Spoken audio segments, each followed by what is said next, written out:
오늘 우리에게 주실 하나님의 말씀은 로마서 6장 3절에서부터 11절까지 말씀입니다. 함께 읽겠습니다. 무릇 그리스도 예수와 합하여 세례를 받은 우리는 그의 죽으심과 합하여 세례를 받은 줄을 알지 못하느냐. 그러므로 우리가 그의 죽으심과 합하여 세례를 받음으로 그와 함께 장사되었나니 이는 아버지의 영광으로 말미암아 그리스도를 죽은 자 가운데서 살리심과 같이 우리로 또한 새 생명 가운데서 행하게 하려 함이라. 만일 우리가 그의 죽으심과 같은 모양으로 연합한 자가 되었으면 또한 그의 부활과 같은 모양으로 연합한 자도 되리라.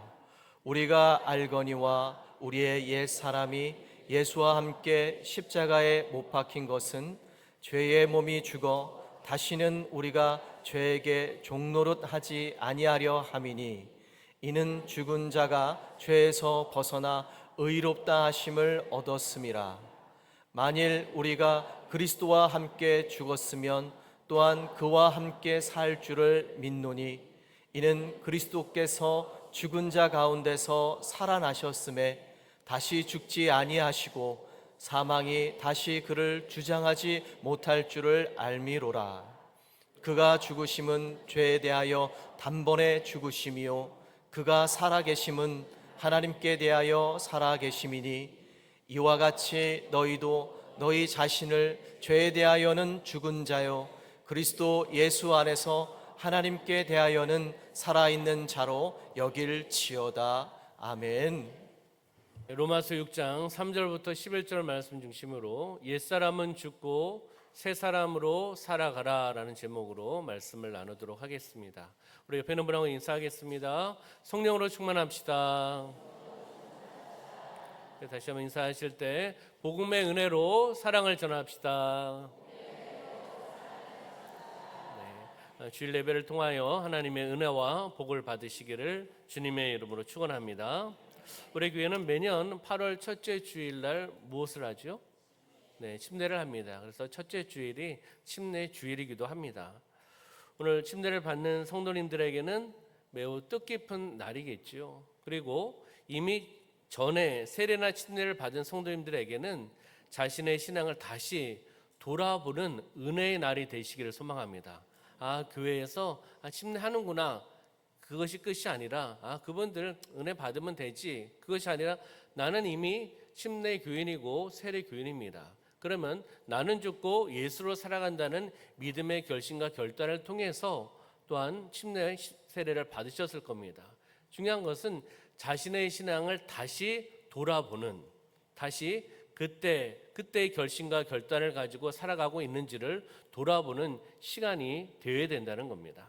그래서 침례 주일은 단순한 예식이 아니라 모든 성도가 복음의 은혜 안에서 새롭게 결단하는 시간이 되시기를 주님의 이름으로 축원합니다. 성도님들이 자주 묻는 질문 중에 한 가지가 있습니다. 바로 세례와 침례는 무엇이 다릅니까? 라고 질문하는 분들이 있지요. 먼저 생각해 볼 것은 세례와 침례, 구원의 방법이 다를까? 구원의 방법이 다릅니까? 아닙니다. 침례와 세례를 통해서 구원을 받는 것이 아니라는 거죠. 물의 양 때문에, 의식의 형태 때문에 그것을 통해서 침례와 세례를 통해서 구원받는 것이 아니라 오직 예수 그리스도를 믿는 믿음을 통해서 하나님께 주신 그 은혜가 바로 구원인 줄 믿습니다. 에베소서 2장 8절의 말씀 한번 볼까요? 시작.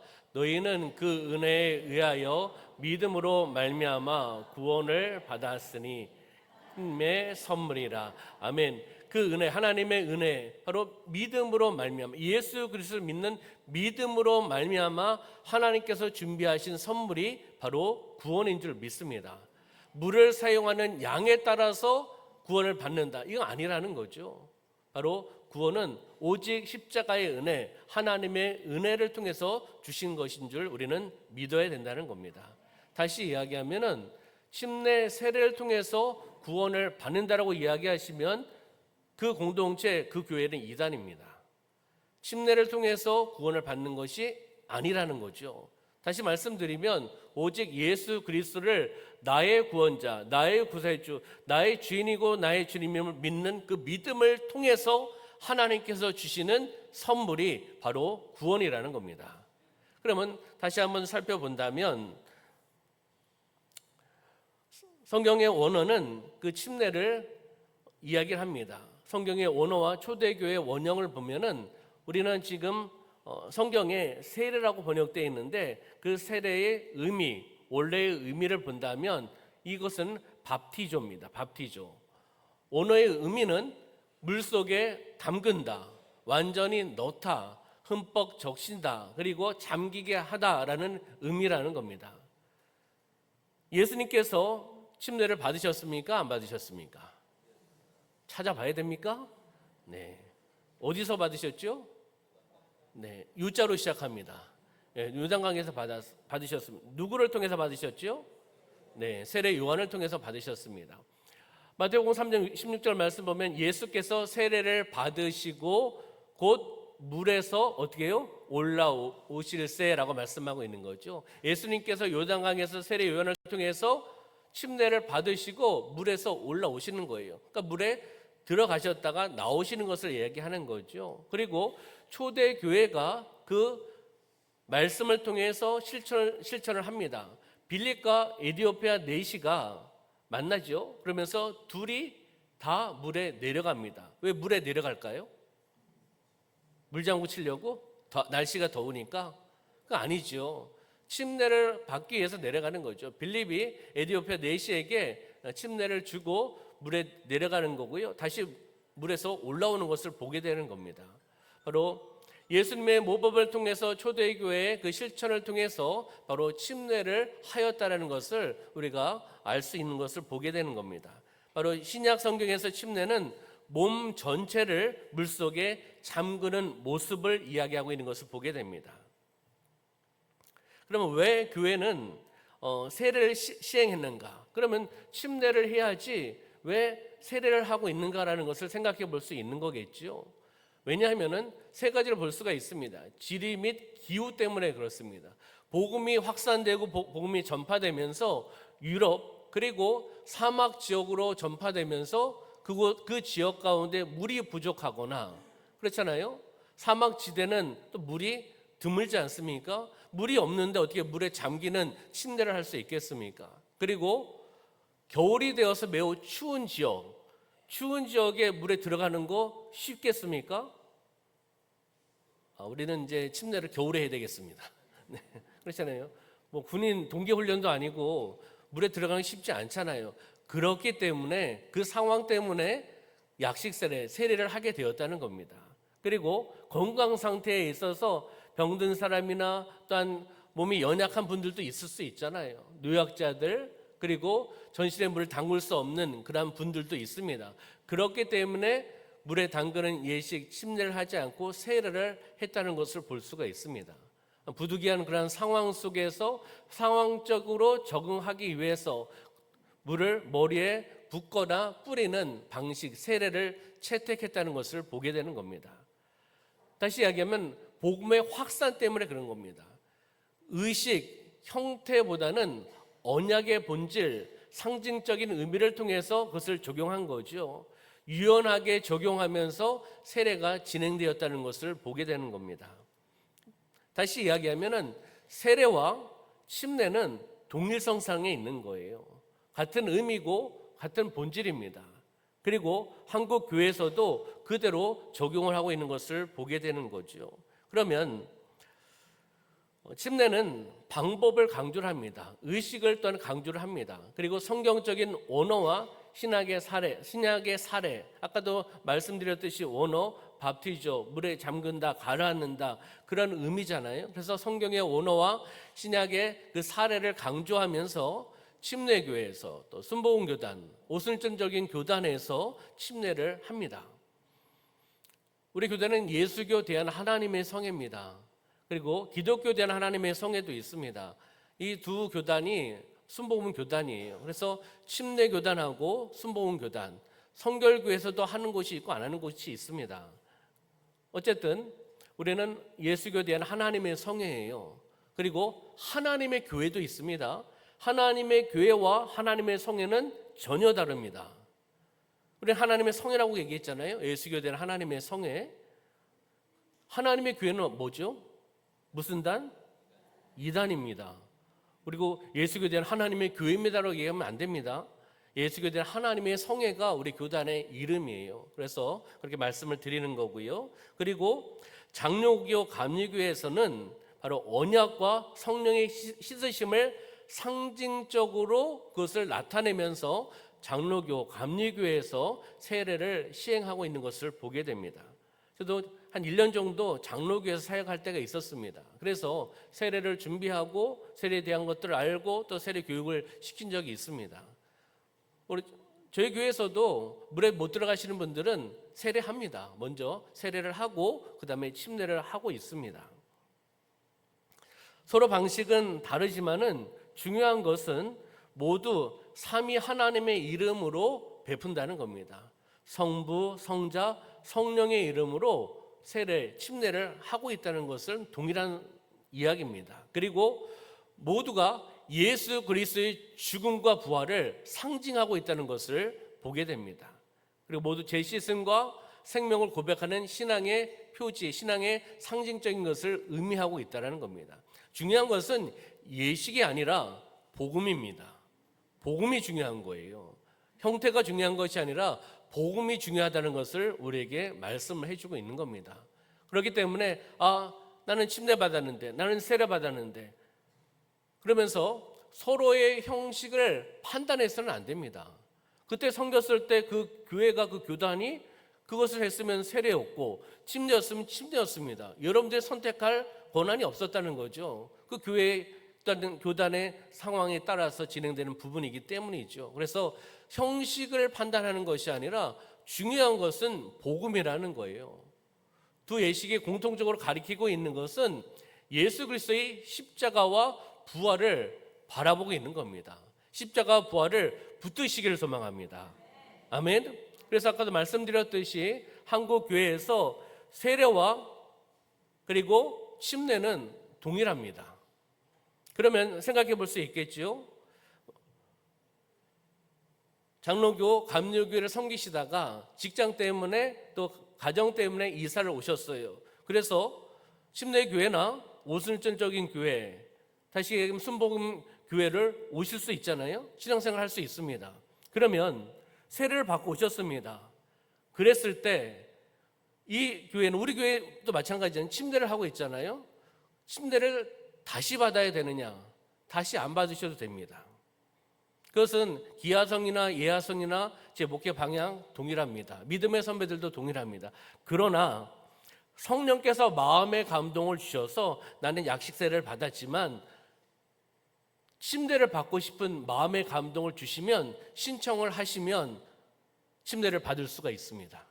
우리 교회에서도 제가 와서 세례 받으신 분이 신청을 하셔서 침례를 한 적이 있어요. 그것은 상관이 없습니다. 여기에서 크게 볼 수 있는 게 연합과 장사와 부활입니다. 이 의미가 이 침례에 포함되어 있는 거예요. 그래서 바울이 강조하고 있는 말씀, 이 본문의 말씀에 그와 함께라는 그런 단어가 나옵니다. 그와 함께라는 것은 누구와 함께죠? 예수님과 함께라는 의미예요. 다시 이야기하면 연합은 무엇입니까? 그의 죽으심과 합하여, 그러니까 예수 그리스도와 연합하고 하나가 된다는 것을 이야기를 하는 겁니다. 그리고 장사는 무엇을 의미합니까? 장사? 그와 함께 장사되었나니. 장사는 뭐죠? 죽음을 이야기하는 거죠. 죽음을 이야기하는 겁니다. 그리고 물속에 들어오는 것을 이야기하는 거죠. 물속에 잠긴다. 나는 죽고 예수로 살아간다. 예수의 정신으로, 예수의 말씀으로, 예수의 능력으로 살아간다는 것을 이야기하는 거죠. 그리고 죽음에서 끝나는 것이 아니라 부활. 예수님 부활하셨습니까? 안 하셨습니까? 부활하셨습니다. 그러니까 침례가 장사, 죽음에서 끝나는 것이 아니라 바로 새 생명 가운데서 행하게 하신다라는 그 말씀을 바라보면서 바로 부활을 바라보며 나가는 것이 바로 침례라는 것을 이야기합니다. 조금 더 자세히 본다면 침례는 그리스도와 함께 죽는 것입니다. 누구와 함께요? 그리스도와 함께 죽는 것을 이야기를 하는 거예요. 아까도 말씀드렸듯이 바울은 그와 함께라는 표현을 사용하고 있습니다. 그와 함께 죽고 그와 함께 장사되고 그와 함께 살아났다. 부활을 이야기하는 거죠. 다시 이야기하면 이것은 침례의 의미가 있다라는 거예요. 예수님과 함께 죽고 예수님과 함께 장사되고 예수님과 함께 살아난다. 옛 인간은 죽고 새 사람으로 살아나는 것을 이야기하고 있는 것을 보게 되는 겁니다. 그러면 3절의 말씀에 보면은 그의 죽으심과 합하여 세례를 받은 줄을이라고 표현하고 있습니다. 여기에서 합하여는 생명이 하나가 되었다는 의미입니다. 다시 이야기하면 예수님과 연합된 사람이 되었다는 것을 의미하는 겁니다. 예수님과 연합되었다, 하나 되었다는 것을 의미하고 있습니다. 다시 이야기하면 예수님의 십자가가 예수님의 십자가에서 끝나는 것이 아니라 예수님의 십자가가 나의 십자가입니다 라는 것을 적용하고 있는 것을 보게 되는 거죠. 그래서 4절의 말씀 보면 그와 함께 장사되었나니라고 말씀합니다. 그런데 왜 장사되었다라고 말씀하실까요? 장례를 치른 사람은 이전의 삶으로 돌아갈 수 있습니까? 없습니까? 장례를 치른 사람은 어떤 사람이죠? 육체적으로 죽은 사람을 이야기합니다. 그럼 죽은 사람이 이전의 삶으로 돌아갈 수 없다는 것을 의미하는 거죠. 다시 이야기하면 침례는 옛사람의 장례식이라는 거예요. 옛사람의 장례식. 끝이라는 거죠. 옛사람은 끝났다는 겁니다. 옛사람은 죽었다라는 것을 의미하는 것이 바로 침례 예식입니다. 그러면 우리의 교만, 욕심, 혈기, 음란, 거짓, 미움, 시기, 질투 이런 것들이 있을 수 있습니다. 이런 것들이 옛사람의 본성이겠죠. 그러면 예수님의 십자가에서 이것은 끝났다는 선언이에요. 교만도, 욕심도, 혈기도, 음란도, 거짓도, 미움도, 시기도, 질투도 예수님의 십자가에서 끝났습니다 라는 선언, 선포가 바로 침례 예식이라는 것을 우리에게 말씀해주고 있다는 겁니다. 6절의 말씀에 보면 6절에 우리의 옛사람이 누구와 함께요? 예수님과 함께 어디에서요? 십자가에 못 박힌 것은 이라고 말씀을 하고 있는 것을 보게 되는 거죠. 그럼 여기에서 옛사람은 어떠한 사람인가? 죄의 지배 아래에 있는 사람이에요. 죄의 지배를 받는 사람입니다. 죄에 사로잡혀 있는 사람을 옛사람이라는 거예요. 다시 이야기하면 옛사람은 죽고 새 사람으로 살아나기를 소망하며 결심과 결단을 통해 공식적으로 예식을 통해서 나가는 것이 바로 침례 예식입니다. 그렇기 때문에 우리는 어떻게 살아가야 됩니까? 이따가도 말씀을 나누겠지만 대부분이 세례교인이고 침례교인입니다. 그러면 우리는 침례교인, 세례교인으로서 어떻게 살아가야 되는 거죠? 옛사람은 죽고 새 사람으로 살아가야 됩니다. 아멘? 시기하고 질투하고 교만, 거짓으로 살아가는 것이 아닙니다. 그것은 옛사람에 사로잡혀 살아가는 거예요. 그러니까 침례, 세례의 의미를 정확하게 알고 받으셨어야 되는 거예요. 그리고 그것을 알고서 그대로 삶의 현장 가운데 그렇게 살아내시기를 소망합니다. 아멘. 오늘 우리 교회 침례가 있어. 침례 받은 사람 은혜를 받아야지. 근데 나는요. 나는 이미 침례를 받았어. 세례를 벌써 10년, 20년, 30년, 40년, 50년 전에 받았어. 근데 내 삶이 변화가 없어. 그러면 침례 교인으로서, 세례 교인으로서 잘못 살아가고 있는 겁니다. 완벽한 사람은 없어요. 그러나 내가 침례를 받을 때 그렇게 고백하고 그렇게 살아가기를 소망하면서 침례 교육을 받으셨을 것이고 침례 예배를 드리셨을 것이고 또 침례탕에서 또 아니면 강에서 바닷가에서 이렇게 침례를 받으셨을 겁니다. 제가 수원에서 섬겼을 때는 8월 15일 날 바닷가에 가서 침례를 했습니다. 담임 목사님께서. 멀리 갔습니다. 수원에서 저기 동해까지 가가지고. 그리고 언제요? 해가 뜰 때 의미를 부여하신 거예요, 사실은요. 그러니까 밤새도록 가가지고 주차장에서 해수욕장 거기 주차장에 대기하고 있다가 해가 뜨는 그 시간에 물에 들어가가지고 침례를 하신 거예요. 의미는 있어요. 감동도 됩니다. 근데 엄청 피곤하더라고요. 그렇게 침례를 한 교회도 있었습니다. 어쨌든 우리의 삶 가운데 침례 교인으로서, 세례 교인으로서 살아내시기를 소망합니다. 아멘. 그래서 하나님은 옛사람을 십자가에 못 박으셨다는 거예요. 복음은 무엇입니까? 사람을 새롭게 변화시키는, 창조하는 능력이 있는 줄 믿습니다.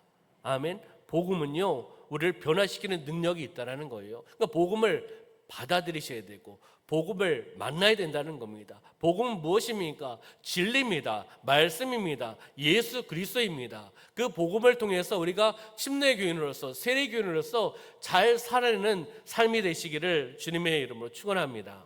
두 번째는요, 침례는 새 생명으로 살아나는 것을 이야기하고 있다는 거 보게 되는 겁니다. 아까도 말씀드렸습니다. 침례는 죽음으로, 장사로 끝나는 것이 아니라는 거예요. 반드시 부활이 있습니다. 할렐루야.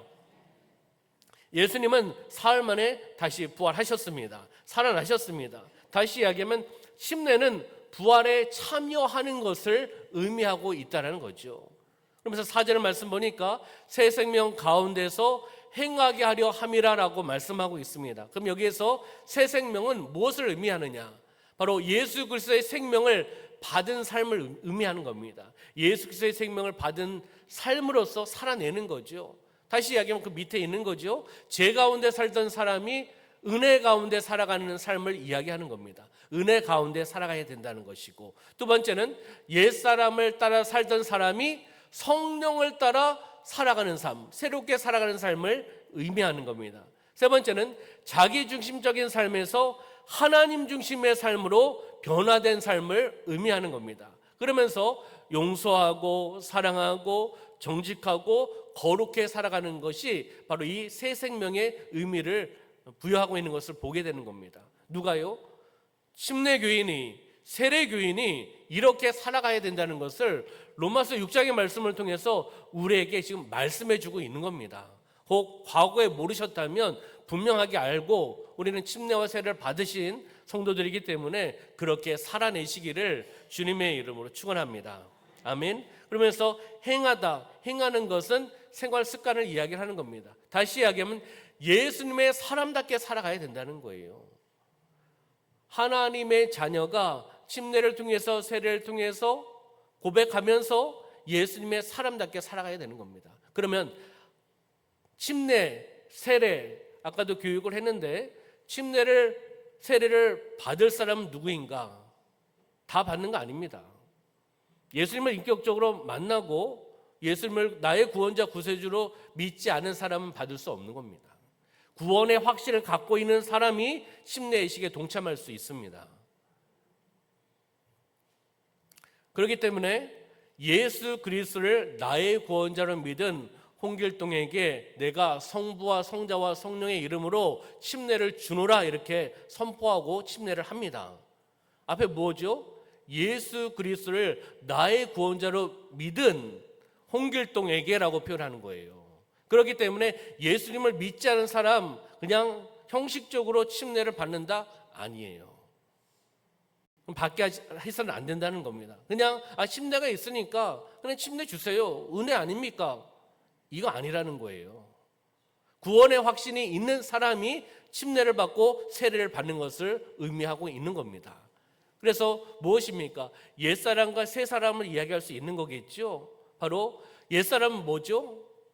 그 마음 중심의 의자에 누가 앉아 있습니까? 내가 앉아 있고 하나님 밖에 있습니다. 통제권이 나에게 있다는 거예요. 근데 새 사람은 어떤 사람이죠? 하나님 중심으로 하나님 바라보면서 살아가는 삶입니다. 통제권, 통치하는 분은 하나님입니다. 하나님의 통치를 받는 것, 통치권을 내어드리는 삶을 이야기하는 겁니다. 그래서 새 생명은 단순한 도덕적인 어떤 개선, 도덕적인 변화 이런 부분들 일부는 있겠지만 전체적인 의미는 내 삶의 주인이 바뀌는 근본적인 변화를 이야기하는 겁니다. 내 마음 중심에 내가 앉아있고 내가 주인으로 살아간다면 그 사람은 온전한 신앙인이 아니라는 겁니다. 바로 우리가 내 마음 중심에 주님을 모시고 주님께 통제권을 드리고 주님의 인도하심에 따라 순종하며 나가는 새 사람으로 살아내는 삶이 되시기를 소망합니다. 그러니까 자꾸 내가 주인이 되고 내 마음대로 하려는 것은 내 혈기가 있고 내 주장이 있고 내 분냄이 있고 내 시기가 있는 거예요. 그러면 내 마음 중심에 내가 있기 때문입니다. 주님을 모시고 살아가면 그분께 맡기는 거잖아요. 주님이 인도하시는 대로 순종하며 살아가는 것입니다. 그 사람은 옛사람이 아니라 새 사람이라는 겁니다. 그러니까 옛사람은 죽고 새 사람으로 살아가겠습니다. 나는 죽고 예수로 살아가겠습니다. 예수의 정신으로, 예수의 말씀으로, 예수의 능력으로, 예수의 마음으로 살아가겠습니다. 어떤 사람입니까? 침례, 세례를 받은 사람이 그렇게 살아간다라고 믿음의 고백을 통해 나아가는 줄 믿습니다. 아멘. 그러면 마지막 세 번째는 침례는 평생의 언약이라는 것을 우리에게 말씀해 줍니다. 이것이 본문의 본론이기도 합니다. 11절 말씀 한번 볼까요? 왜 너희도 함께 읽어볼까요? 시작. 너희도 너희 자신을 죄에 대하여는 죽은 자요 그리스도 예수 안에서 하나님께 대하여는 살아있는 자로 여길지니라. 아멘. 여기 보니까 여길지어다라고 말씀하고 있는데 무엇을 이야기하는 겁니까? 믿음으로 끊임없이 인정하고 선포하면서 살아가라는 거예요. 무엇을요? 11절 말씀. 너희 자신을 죄에 대해서는 죽은 자고 그리스도 예수 안에서 하나님께 대하여는 살아있는 자로 그것을 믿음으로 끊임없이 인정하고 선포하며 살아가라고 말씀하고 있는 겁니다. 유혹이 올 때 나는 죄에 대해서 죽었다. 그러면서 유혹을 물리치는 겁니다. 그리고 사명이 주어질 때 나는 하나님께 대하여 살아있는 자다. 하나님의 사명, 하나님의 은혜, 하나님의 사랑으로 그 사명을 감당할 수 있다. 믿음을 통해 나가는 거죠. 근데 침례를 받으면 유혹이 없나요? 침례를 받으면, 세례를 받으면 유혹이 있습니까? 없습니까? 유혹이 있을 수밖에 없습니다. 우리는 세상에 살아가고 있기 때문이라는 거죠. 그렇잖아요. 산 깊숙한 곳에 기도원에서 예배 드리고 거기서 헌신하고 공동체가 함께 영적인 것을 살아간다면 덜하겠지요. 그러나 우리는 세상 속에서 함께 살아가고 있습니다. 유혹이 없을 수가 없어요. 유혹이 없을 수가 없다는 거죠. 그렇기 때문에 침례 세례를 받아도 유혹은 있습니다. 그러나 유혹에 사로잡히는 것이 아니라 나는 죄에 대해서 죽었다는 믿음의 결심과 결단을 통해서 예수의 이름으로 선포하고 유혹은 떠나갈지어다, 시기는 떠나갈지어다, 질투는 떠나갈지어다 믿음으로 선포하면서 나는 하나님께 대해 살아있는 사람이다, 하나님의 사랑과 은혜로 살아간다라는 믿음과 결단을 통해 우리는 매일매일 살아가셔야 될 줄 믿습니다. 그렇기 때문에 나는 뭐죠? 나의 삶은 내가 주인이 아니라는 거예요. 죄의 주인이 내가 되어서는 안 된다는 겁니다. 바로 나의 삶의 주인은 바로 하나님인 줄 믿습니다. 그것을 우리에게 말씀해 주고 있는 겁니다. 그러면 말씀을 정리해 보도록 하겠습니다. 침례를 받으면 끝이 아니라 이제 위대한 시작입니다. 왜요? 나는 죽고 예수로 살아간다고 이것은 공개적으로 선포하는 겁니다. 공개적으로. 그렇잖아요. 혼자 가가지고 기도하고 혼자 가서 침례 받는 것이 아니라 침례 교육을 받고 또 왜 침례 예배를 드리고 또 침례탕에 가서 침례 예식을 하고 많은 분들이 와서 축하해주고 함께 찬양해주고 함께 예배를 동참하고 또 선물을 주고 합니다. 이건 뭡니까? 공개예요. 공개적으로 나는 그렇게 살아갑니다라고 하는 거예요. 그렇기 때문에 끝이 아니라 위대한 시작점이 바로 침례를 받은 후의 삶을 이야기하는 거죠. 물속에 들어가는 것은 잠시 잠깐입니다. 그러나 물에서 이제 나오잖아요. 침례를 받고 나오는 것은 하나님께서 부르시는 그 시간, 그 긴 시간 평생의 삶을 그렇게 살아가겠습니다라는 믿음의 고백이라는 겁니다. 그러면서 이 중간에 있는 거 한번 묵상해 봤으면 좋겠습니다. 너는 아직도 옛사람으로 살고 있느냐? 아니면 새 사람으로 살아가고 있느냐?